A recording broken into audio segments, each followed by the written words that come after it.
Samantala po, bilang pagkilala sa sakripisyo ng mga guro at poll workers nitong 2025 midterm elections, dinagdagan pa ni Pangulong Ferdinand R. Marcos Jr.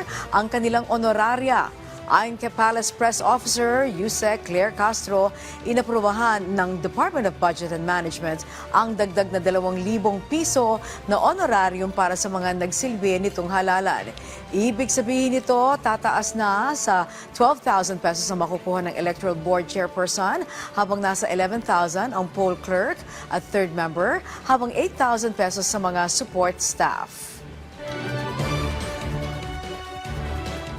Ito ay bilang pagkilala sa kanilang mahalagang papel sa maayos na pagsasagawa ng 2025 national and local elections.